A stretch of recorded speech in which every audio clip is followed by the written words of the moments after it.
नाज़रीन, कभी आपने सोचा है कि दुनिया के ममालिक अपने ख़जाने में हज़ारों टन सोना क्यों रखते हैं? क्योंकि पिछले चंद माह में सोने की कीमतों में जो गैर मामूली इजाफा देखा गया है, उसने आलमी मईशत के तमाम तवाज़ुन को बदल के रख दिया है।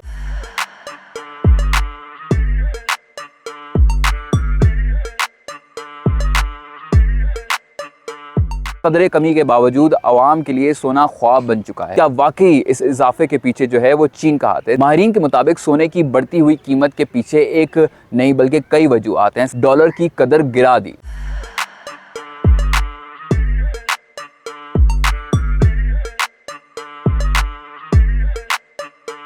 सोने को एक मरतबा फिर आलमी सतह पर महफूज सरमाया करार दिया है। अस्सलाम वालेकुम, मैं हूं दानिर परवेज़ जवान और आप देख रहे हैं विजन पॉइंट। नाज़रीन, कभी आपने सोचा है कि दुनिया के ममालिक अपने ख़जाने में हज़ारों टन सोना क्यों रखते हैं? आखिर इस चमकती हुई धात की ऐसी क्या जादुई हैसियत है कि दुनिया के हर बड़ी मईशत जो है इसे अपने वजूद की ज़मानत समझती है? ये सवाल आज फिर ज़िंदा हो गया है, क्योंकि पिछले चंद माह में सोने की कीमतों में जो गैर मामूली इजाफा देखा गया है, उसने आलमी मईशत के तमाम तवाज़ुन को बदल के रख दिया है। बैनुल-अक़वामी मार्केट में सोने की फ़ी आउंस कीमत $4,300 तक पहुंच गई है। एक ऐसी सदा जिसे कभी महज मफरूज़ा समझा जाता था। पाकिस्तान में भी ये असरात गहरे हुए। यहाँ सोने की जो फ़ी तोला कीमत है वो 4.5 लाख रुपए की तारीखी बुलंदी तक पहुंची और अब कदरे कमी के बावजूद आवाम के लिए सोना ख्वाब बन चुका है। लेकिन अहम सवाल यह है कि आखिर सोना इतनी जो है वो कीमती क्यों हो गया है और क्या वाकई इस इजाफे के पीछे जो है वो चीन का हाथ है? देखिए, सोना हमेशा से दौलत, इस्तेहकाम और एतमाद की अलामत रहा है, लेकिन मौजूदा सूरत हाल में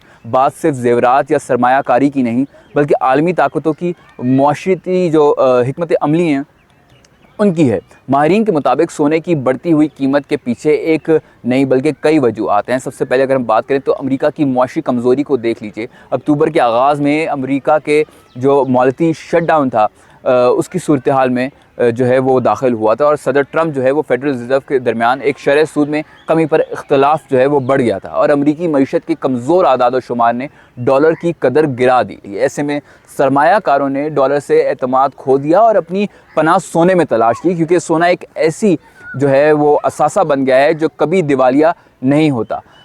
JP मोर्गन की अगर हम रिपोर्ट की बात करें तो दुनिया में बढ़ते जियोपॉलिटिकल ख़तरात, तिजारती रुकावटें और आलमी कसाद बाजारी के खदशात ने सोने को एक मरतबा फिर आलमी सतह पर महफूज सरमाया करार दिया है। यही वजह है कि मुख्तलिफ ममालिक के मरकज़ी बैंकों ने भी अपनी करेंसी के ज़खायर को डॉलर से निकाल कर सोने में मुंतकिल करना शुरू कर दिया है।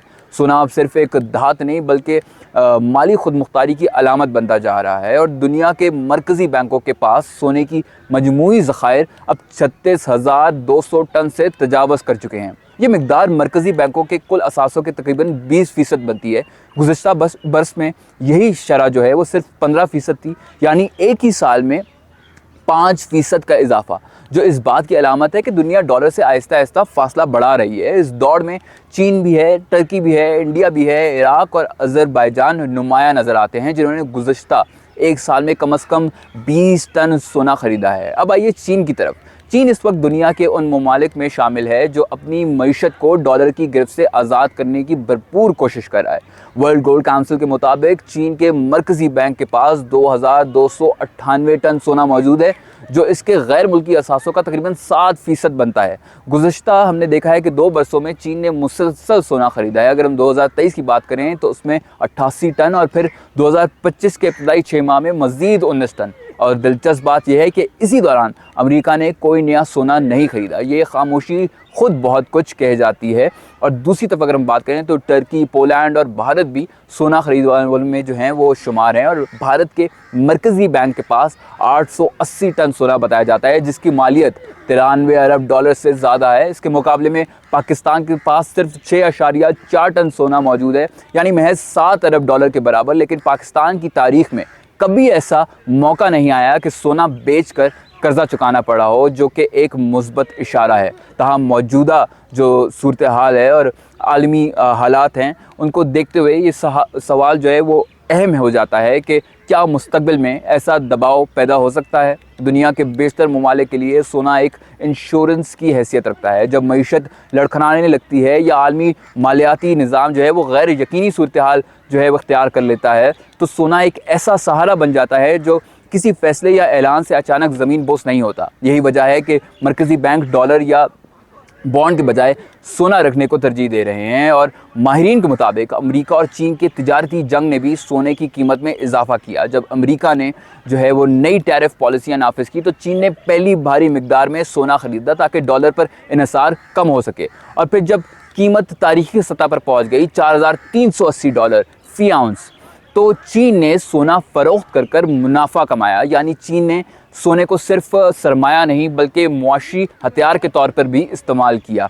अब अगर हम बात करें तज्ज़ियाकार शम्सुल इस्लाम, वो उनके मुताबिक जो है वो चीन और इसके इत्तेहादी जो ब्रिक्स कंट्रीज़ हैं डॉलर को आलमी तिजारती करेंसी की हैसियत से कमज़ोर करने के लिए एक मुनज़्ज़म मंसूबे पर काम कर रहे हैं। अमरीकी टैरिफ ने ना सिर्फ चीन बल्कि यूरोप, बरतानिया, भारत जैसे ममालिक की जो मईशतें हैं उनको भी नुकसान पहुँचाया है। अब ये ममालिक अपनी करेंसी को सहारा देने के लिए सोना ख़रीद रहे हैं ताकि डॉलर के जो असरात हैं उनसे छुटकारा हासिल करें और अपने आप को महफूज कर सकें। सवाल ये भी अहम है कि अगर किसी मुल्क की मईशत दिवालिया होने के करीब हो तो क्या सोना इसे बचा सकता है? साबिक गवर्नर स्टेट बैंक सलीम रज़ा के मुताबिक जब किसी मुल्क को अपने सोने के ज़खायर बेचने पड़ जाएं तो समझ लीजिए कि वो मुल्क माली तौर पर मर चुका है, फाइनेंशली डेड हो चुका है, क्योंकि इसका मतलब है कि अब उसके पास बैनुल अक़वामी अदागियों के लिए जो है वो रकम मौजूद नहीं है। लेकिन अगर सोना महफूज रखा जाए तो यही असासे एक मुल्क की साख बहाल रखने में जो है वो बहुत मदद देते हैं। ये भी काबिल ज़िक्र है कि मरकज़ी बैंक अपनी करेंसी को मुस्तहकम रखने के लिए मुख्तलिफ़ इक़दामात करते हैं। कभी वो मार्केट में डॉलर फ़रोख्त करके अपनी करेंसी जो है उसकी कदर बहाल करते हैं और कभी डॉलर ख़रीद कर ज़खायर बढ़ाते हैं। ये हिकमत अमली ही जो है वो भारत ने अपनाई है जब अमरीकी टैरिफ के असर से भारतीय रुपए की जो कदर है वो गिरने लगी। नाज़रीन, ये सब कुछ ज़ाहिर करता है कि आलमी मईशत एक नाजुक दोराहे पर खड़ी है। अमेरिका और चीन की मुआशी जंग सिर्फ दो ताकतों की रकाबत नहीं बल्कि पूरी दुनिया की मालियाती निज़ाम की बुनियादों को हिला रही है। सोना इस जंग का खामोश हथियार बन चुका है जो ना बोलता है ना चीखता है, मगर इसके नख पर रोज़ चीख चीख कर ये बता रहा है कि आलमी एतमाद का जो महवर है वो बदल रहा है। और आखिर में सोचिए, अगर सोना वो चीज़ है जिस पर दुनिया के बैंक, सरमायाकार और हुकूमतें भरोसा कर रही हैं, तो आम इंसान के लिए ये पैगाम क्या है? शायद यही कि असल दौलत वो नहीं जो कागज़ पर छपती हो बल्कि वो जो ज़मीन के अंदर दफन हो। और जिस दिन दुनिया ने सोने को एक बार फिर करेंसी का मयार बना दिया उस दिन ताकत के तवाज़ुन की नई लकीर खिंच जाएगी। इस वक्त जो है वो हर मुल्क अपने ख़जानों में सोना भरने में मसरूफ़ है, क्योंकि सब जानते हैं आने वाले वक्त में शायद फिर इसकी हुकूमत का होगा जो सबसे ज़्यादा सोना रखता है।